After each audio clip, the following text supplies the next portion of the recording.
Bonjour à tous et bienvenue sur la chaîne Les Peintures de Thierry. Aujourd'hui, je vous propose de réaliser avec moi cette scène lumineuse inspirée des paysages de montagne au coucher de soleil.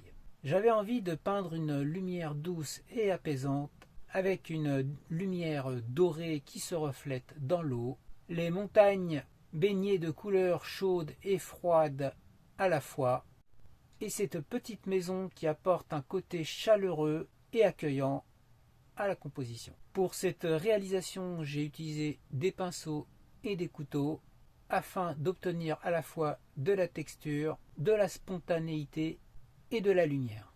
L'objectif était de capturer une ambiance, une émotion et surtout une sensation de calme que peut provoquer un paysage au soleil couchant. Tout au long de la vidéo, je vais vous montrer les différentes étapes de la construction du tableau, la mise en place des grandes masses, le travail du ciel, des montagnes, des reflets sur l'eau et jusqu'aux touches finales. Si vous aimez la peinture de paysage, l'impressionnisme, les couleurs vibrantes et les effets de lumière, j'espère que cette démonstration pourra vous inspirer pour vos propres créations. Alors, installez-vous confortablement, prenez vos pinceaux, prenez vos couteaux et peignons ensemble ce paysage lumineux et plein de couleurs. Je vous laisse maintenant avec la démonstration et mes commentaires en voix off. Bonne vidéo et n'oubliez pas de me mettre le petit j'aime et de vous abonner. A tout de suite.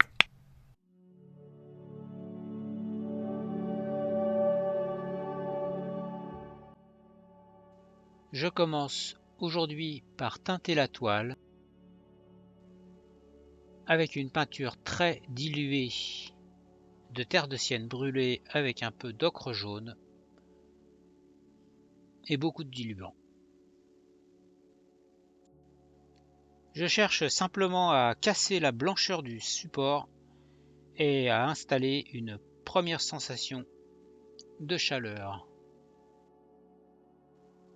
Avec ce premier jus, j'installe les principales grandes masses que je précise une fois sec avec un petit croquis les principales lignes au crayon fusain. Il s'agit juste ici de placer uniquement les éléments principaux de la composition et je commence ensuite, comme souvent, par le ciel. Le ciel est souvent l'une des parties les plus importantes d'un paysage car il influence toutes les couleurs qui vont suivre. Puisqu'il y aura beaucoup de luminosité et de reflets dus au soleil et aux couleurs du ciel. Donc j'ai commencé par poser du bleu outre-mer mélangé avec un peu de blanc, puis du rose permanent avec une toute petite pointe de rouge alizarine cramoisi, quelques petites touches d'ocre jaune, du blanc et du jaune de cadmium clair. Toutes ces couleurs ont été posées dans un premier temps en évitant les superpositions afin de garder les couleurs fraîches et lumineuses. Puis je commence à mélanger doucement les jonctions en y ajoutant quelques petites touches supplémentaires d'un mélange de bleu outre-mer et de rouge alizarine.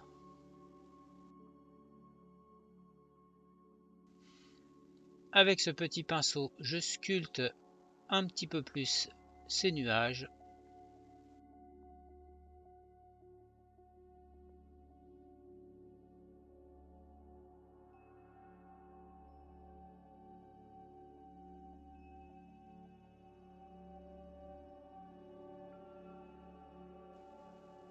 Puis j'ajoute quelques touches de blanc de titane, principalement à l'endroit où se trouvera un petit peu plus tard le soleil.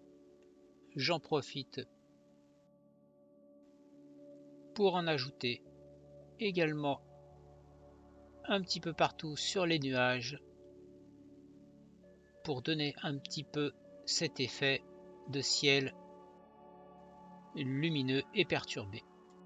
Donc je pose le soleil avec du blanc de titane avec une toute petite touche de jaune de Naples avec le doigt que j'estompe avec un pinceau très doux et quelques petites lignes très lumineuses.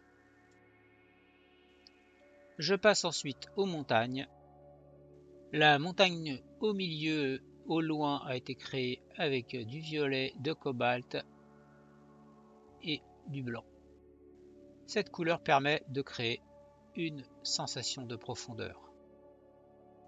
Celle que je suis en train de réaliser à gauche, la couche de fond est composée de bleu outre-mer mélangé avec une petite pointe de rouge alizarine cramoisie et quelques touches d'ocre jaune pour les reflets.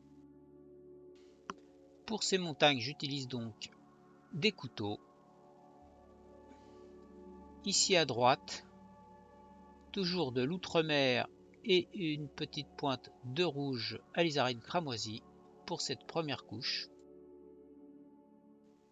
Vous remarquerez que plus les montagnes se rapprochent et plus j'utilise des couleurs foncées pour favoriser l'effet de perspective atmosphérique. J'essaie ici de sculpter une montagne assez escarpée.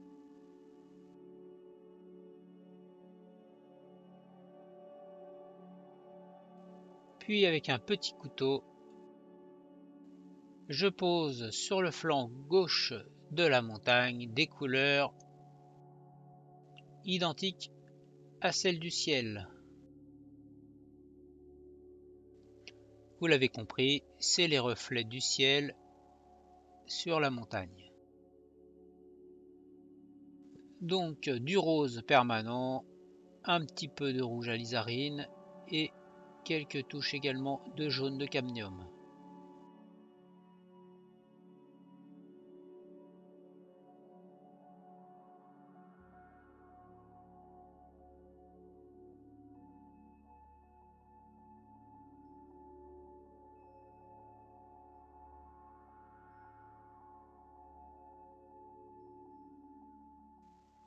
Je m'occupe maintenant de la rivière et des grandes masses principales du bas du paysage.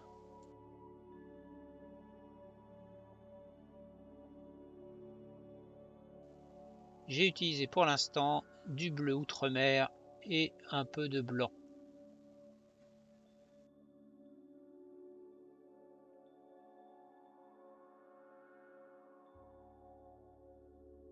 Ici plus de bleu pour ce petit monticule où il y aura un petit village perché.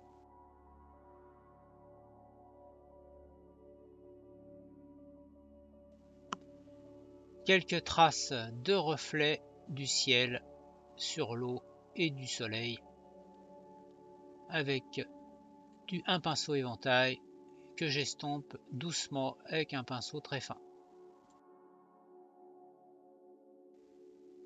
Si vous aimez cette vidéo, n'oubliez pas le petit like et n'hésitez pas également à vous abonner, actionner la petite cloche afin de recevoir les prochaines notifications lorsque je ferai une nouvelle vidéo. Vous pouvez d'ailleurs également booster cette vidéo la première semaine après sa parution. Je pose maintenant les premières couches de la végétation. Avec un gros pinceau, je pose la couleur sans trop frotter. C'est juste pour installer les masses principales.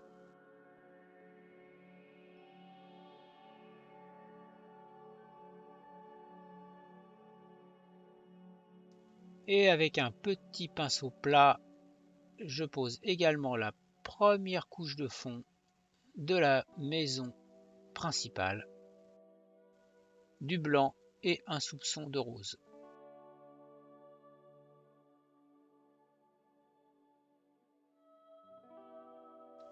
J'assombris très légèrement le haut de la maison avec un tout petit peu de bleu outre-mer supplémentaire avant de peindre le toit avec de la terre de sienne brûlée. Le toit est en tuiles et on fait en sorte de montrer un peu les reliefs des tuiles.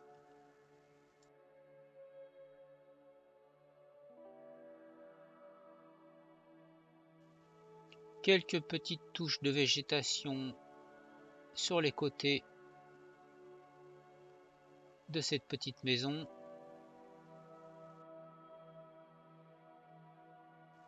Puis j'assombris les emplacements où seront positionnés les futurs buissons.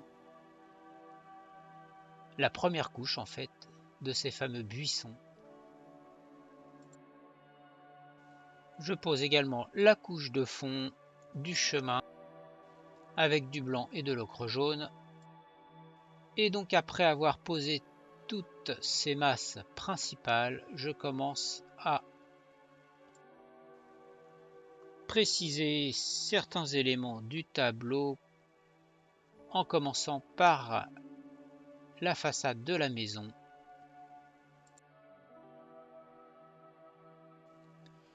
Cette façade étant composée de pierres, j'utilise pour cela un couteau assez long et je pose la peinture par toutes petites touches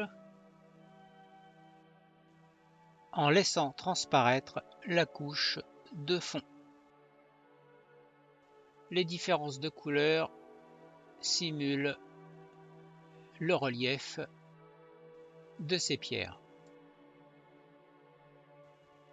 Quelques touches de jaune pour la couleur et les reflets.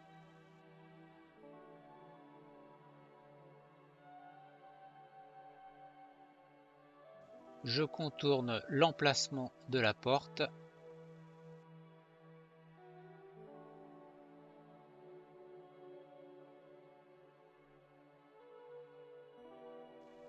L'ombre et la charpente sous le toit avec de la terre d'ombre brûlée.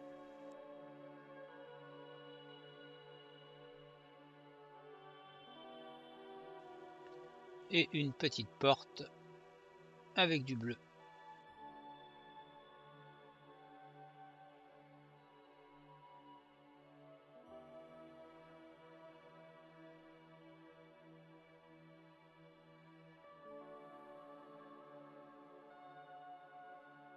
Quelques petites touches pour les fenêtres avec ici du orange de cadmium et une petite pointe de jaune de cadmium clair. Quelques touches de terre d'ombre brûlée au-dessus de la fenêtre. Des petites fenêtres plus foncées.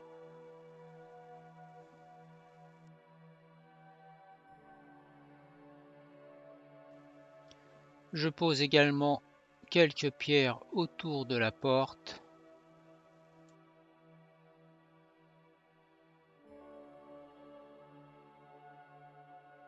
La maison est un point d'accroche visuel important du paysage et attire naturellement le regard.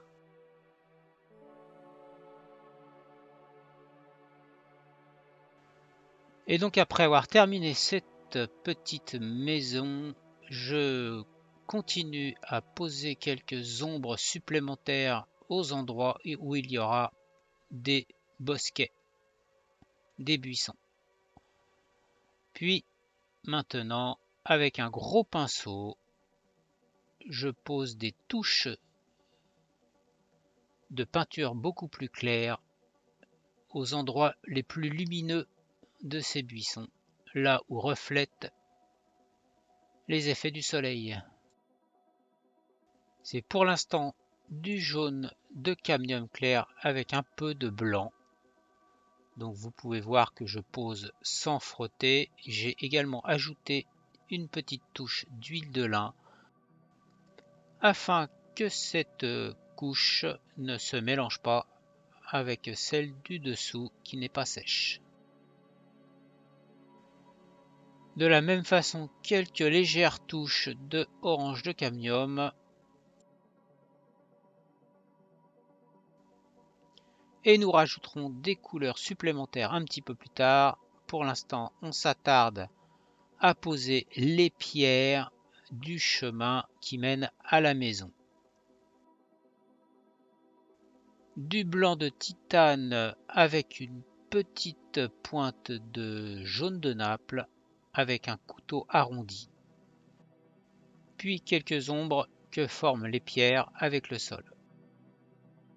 Si vous appréciez la vidéo, n'oubliez pas le petit j'aime. N'oubliez pas également de vous abonner. Je fais des vidéos régulièrement sur YouTube. Et d'ailleurs, je poste également les peintures que je fais sur Instagram. Maintenant, avec ce gros pinceau auquel j'ai mélangé du rose permanent et du blanc de titane, j'applique de larges touches de couleur à des emplacements précis, là où il y aura des bosquets de fleurs. J'ajoute quelques petites touches de blanc plus pur pour accentuer l'effet de luminosité.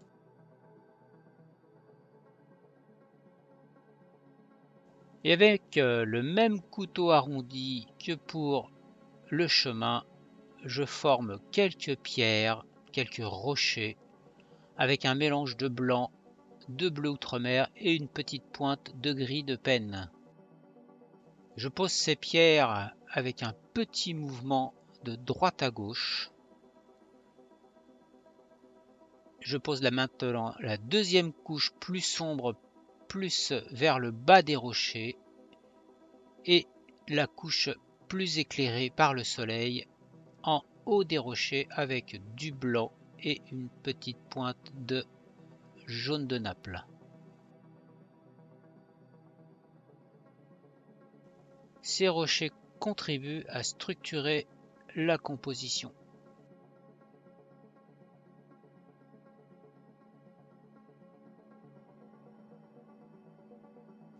Je m'attelle maintenant à l'annexe de la maison. Quelques petites touches plus claires à gauche. On essaye de former un petit peu les tuiles, le relief des tuiles, un peu plus sombre à droite.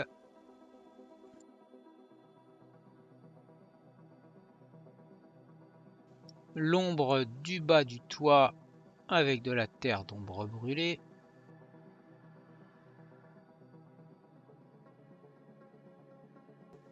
Et avec un petit couteau pointu, je commence à peindre les éléments du petit village perché de l'autre côté de la rive.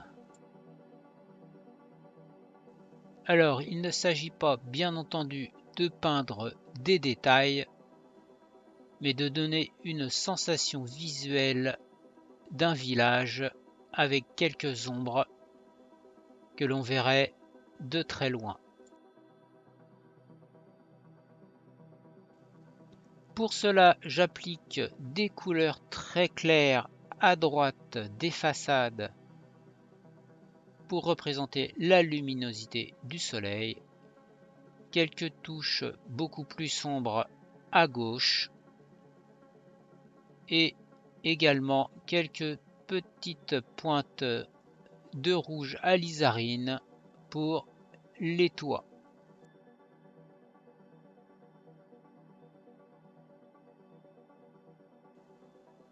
Avec son clocher et ses toits chauds, ce petit village apporte une petite touche supplémentaire à la scène. Il constitue un point d'intérêt secondaire qui équilibre visuellement la maison située au premier plan.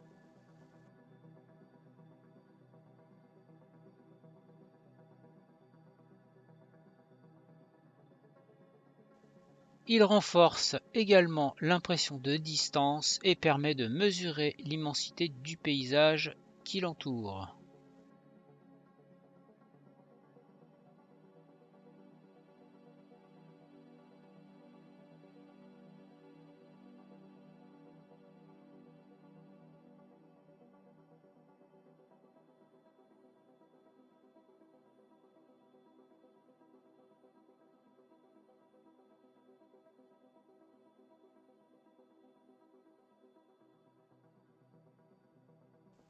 Quelques touches de végétation autour des maisons.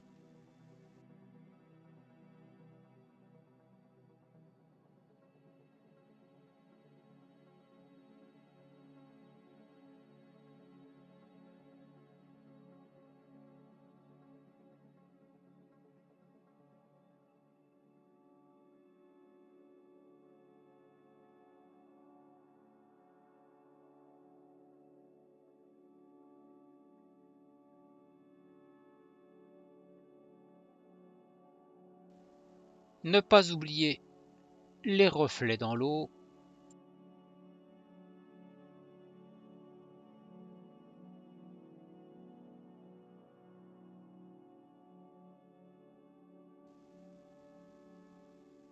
J'espère que cette peinture vous aura plu et qu'elle vous donnera envie d'explorer à votre tour ce type de paysage lumineux. Chacun pourra utiliser des couleurs différentes, modifier l'ambiance ou transformer complètement la scène tout en conservant la même idée de départ. N'hésitez pas à me dire dans les commentaires ce que vous en pensez et quelle peinture vous aimeriez voir sur la chaîne prochainement. Merci d'avoir suivi cette petite vidéo jusqu'au bout. N'oubliez pas le petit like si vous avez apprécié les vidéos.